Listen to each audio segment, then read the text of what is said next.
Olá, que bom encontrá-lo, que bom encontrá-la para a nossa aula número 10. Veja só o caminho que nós percorremos, hein? Já a aula 10, primeira parte, e o nosso encontro, essa aula é um pouco especial porque ela vai tratar de um tema extremamente importante dentro do meio ambiente, que é a crise ambiental no século XX, tendo iniciado no século XX e que prossegue no século XXI. Vamos falar sobre desenvolvimento sustentável e alguns fundamentos da educação ambiental, ok?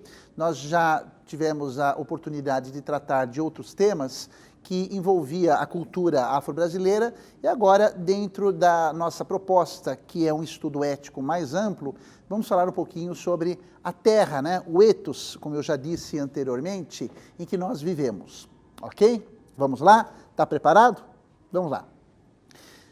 Por ocasião da Revolução Industrial que inicia-se particularmente na Inglaterra, a partir do ano de 1750, isso significa mais ou menos segunda metade do século XVIII, a natureza passa a ser percebida a partir de uma racionalidade econômica, ou seja, os homens começam a verificar que a natureza é um potencial inenarrável de possibilidades de riqueza, de modo que o objetivo passa a ser, a partir desse período, tornar os recursos naturais ou matérias-primas em produtos a serem apropriados ao processo de transformação. Então, é muito importante nós marcarmos esse período, porque a partir da Revolução Industrial vai ocorrer uma nova visão, uma nova leitura do homem e da própria humanidade, particularmente a sociedade inglesa, em ver a natureza como uma fomentadora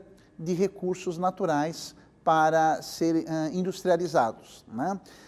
O filósofo, pensador e economista Eric Hobsbawm, historiador também de grande nome norte-americano, afirmava alguma coisa a respeito do século XX.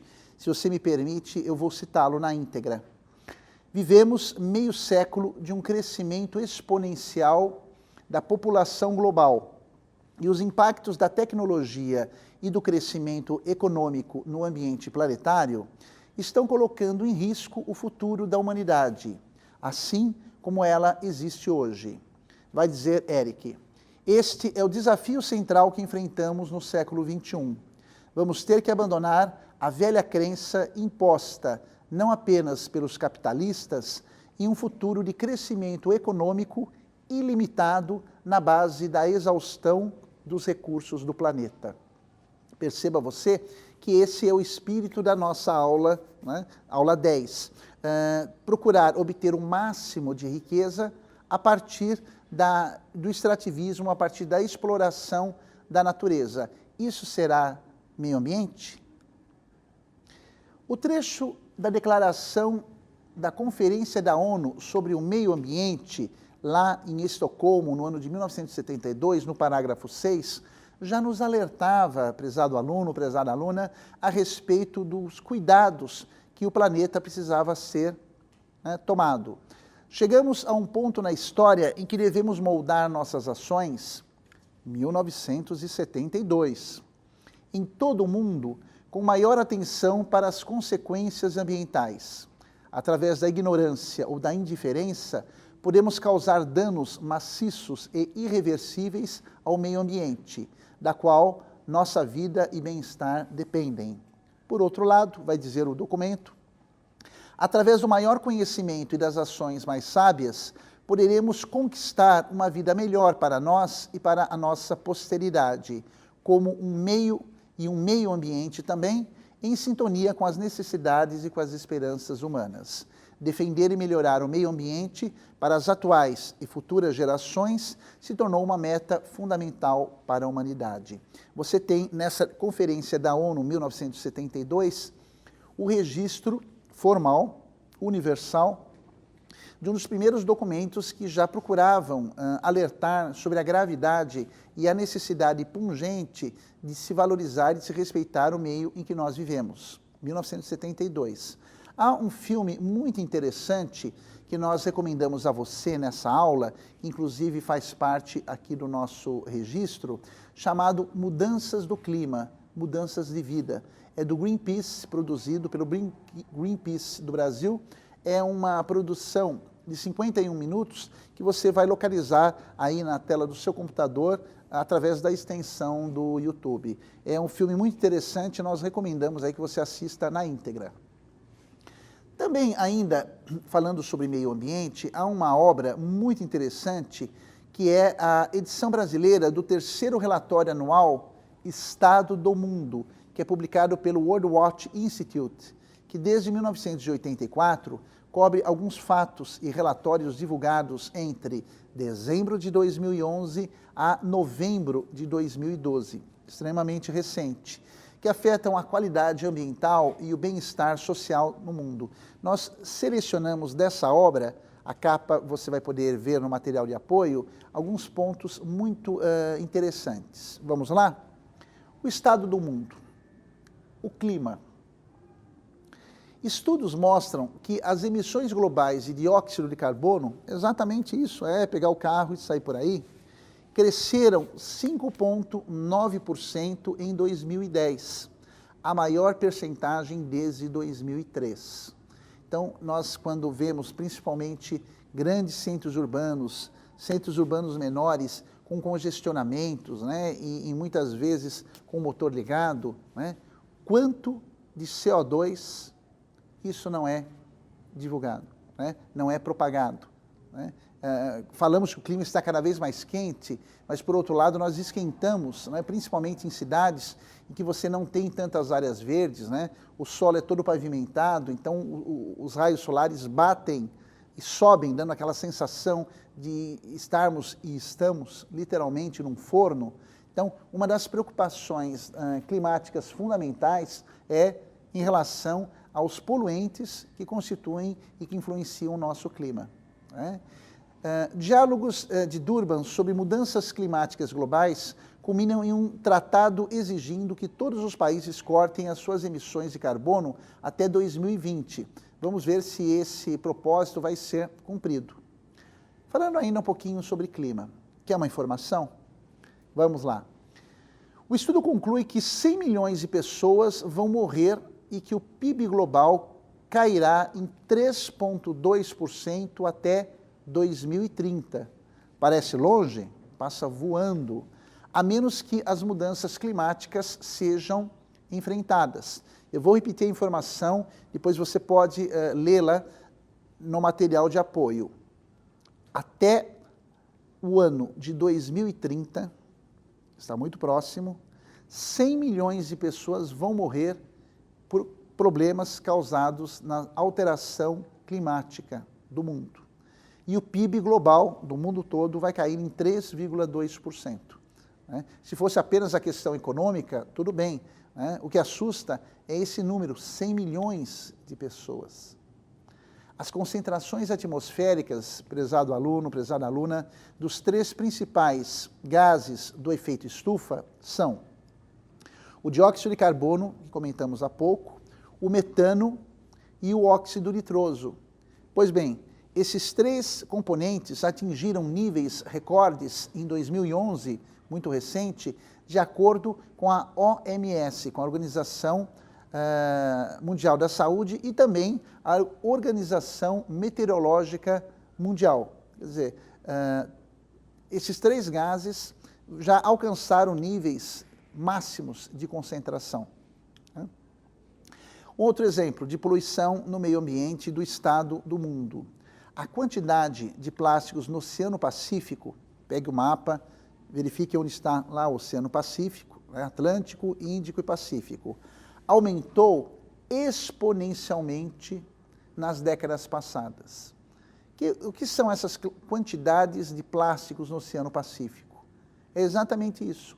A garrafa de plástico que na praia eu jogo, que no rio eu jogo, que no mar eu jogo, vão para o oceano. Quer dizer, na década passada, essa quantidade cresceu de uma maneira exponencial, quer dizer, não é uma progressão aritmética, 1 mais 1 mais 1 mais 1. É geométrica, 2 vezes 2 vezes 2 vezes 2 vezes 2. Plástico no oceano, olhe que absurdo. Outro exemplo bastante comum e bastante triste, nós temos a informação de que fertilizantes de nitrogênio contribuem para uma massiva poluição global. Enquanto que a produção de alimentos vai aumentando, os custos da poluição são medidos em centenas de bilhões de dólares, ou seja, a poluição cresce assustadoramente, de uma forma muito mais acelerada que a produção de alimentos. Isso vai gerar determinados desastres naturais, como, por exemplo, inundações nas Filipinas, que mataram mais de 1.000 pessoas. Em outra região do globo, né, no México, a pior seca da história do México causa problemas para milhões de pessoas e devasta, acaba com a produção agrícola. Veja o contraste dessas informações. Temos mais dados ainda. As espécies dos animais que estão aí ameaçadas. Um estudo mostra que mais ou menos 25 espécies de primatas, macacos, estão próximas da extinção. Olha que triste. Principalmente devido às atividades humanas no ecossistema do qual os animais fazem parte. E os oceanos? O que pensar a respeito deles? Um estudo descobre que a alta concentração de CO2 na atmosfera leva ao maior índice de um processo chamado acidificação dos oceanos em 300 milhões de anos. Ou seja, nesse período, os nossos oceanos estarão constituídos de ácido. E os tóxicos? Esses mesmos estudos destacam que as emissões tóxicas nos Estados Unidos cresceram 16% em 2010, principalmente graças à mineração de metais e também à indústria química. Quer dizer, toda a sociedade norte-americana é baseada no metal, na química, na Constituição. Em 2010, esse índice subiu para 16%. Imagine os resultados na qualidade de vida desse povo, não é verdade? E a população? O que nós podemos falar a respeito disso dentro do quadro e do relatório apresentado? O relatório vai concluir que o crescimento da população está levando o mundo a um ponto de inflexão e que vai ter por consequência grandes instabilidades, tanto sociais e econômicas, porque a poluição do meio ambiente gera um desordem, gera um desconforto na sociedade. Recursos naturais, vamos pensar um pouquinho nisso?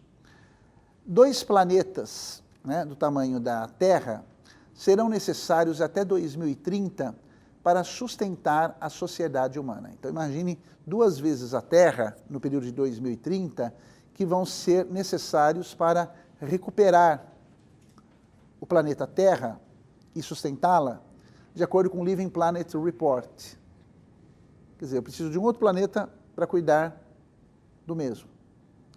Qual é a consequência que nós chegamos, prezado aluno? Que nós criamos um sistema linear, mas vivemos num planeta finito. O que quer dizer isso, professor?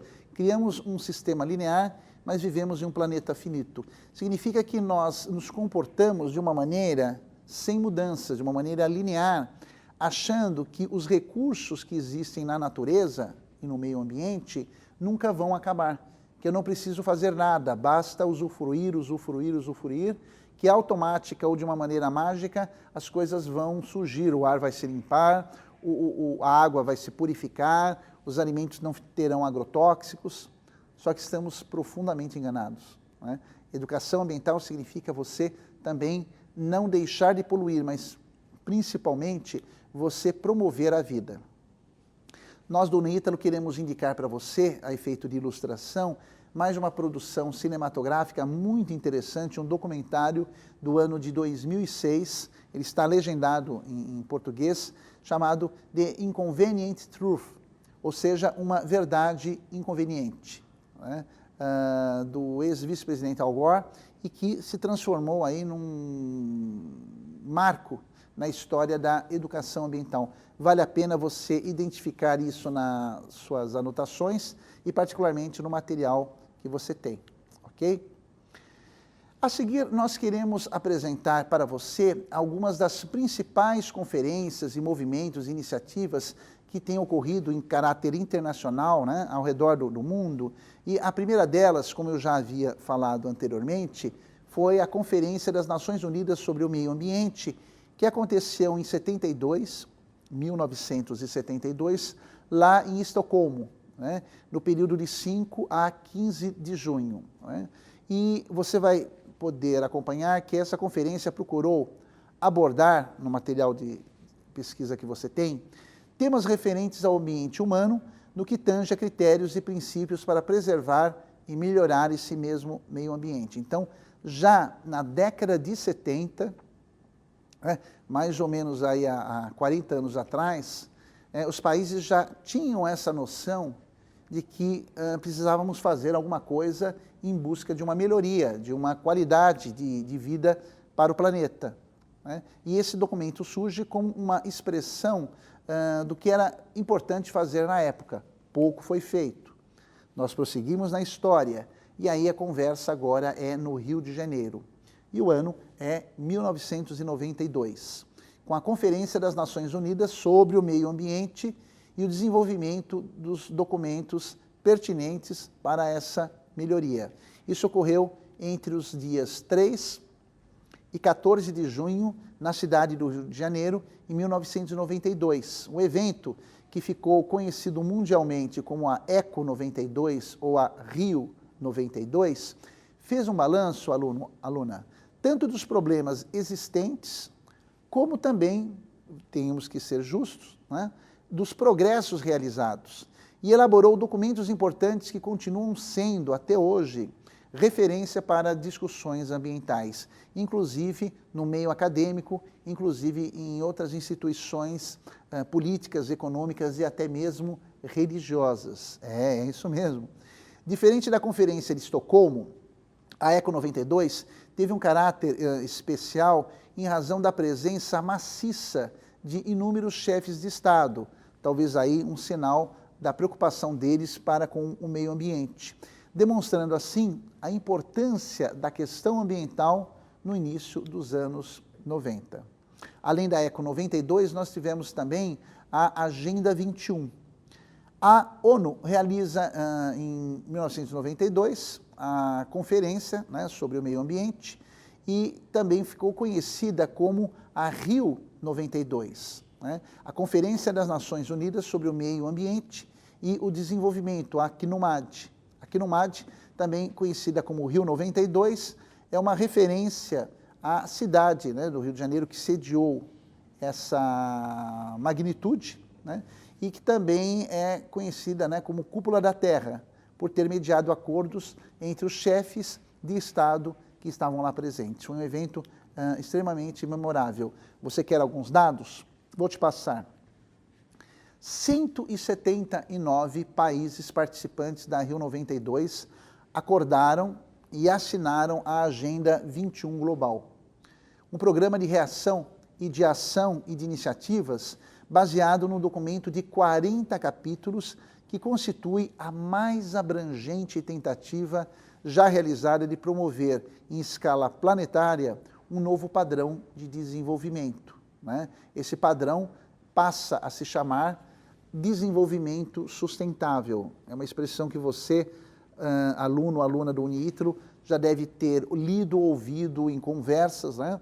Desenvolvimento sustentável, um desenvolvimento baseado nos princípios do respeito ao meio ambiente, sem abrir mão da lucratividade. O termo, só uma dica, Agenda 21, foi usado no sentido das intenções, o desejo de mudança para esse novo modelo de desenvolvimento para o século XXI. Interessante, né? Agenda 21 para o próprio século XXI. A Agenda 21 pode ser definida como um instrumento de planejamento para a construção de sociedades mais sustentáveis, né? Muitas vezes em diferentes bases geográficas e que vai, pessoal, conciliar métodos e proteção ambiental, justiça social e eficiência econômica. Veja que interessante, né? Eu posso ter, assim diz o documento, uma eficiência econômica, como por exemplo a produtividade, e ao mesmo tempo não precisar abrir mão aí do lucro, né? Não abrir mão de princípios que me trazam benefícios, que me trarão determinadas convicções, conveniências e facilidades.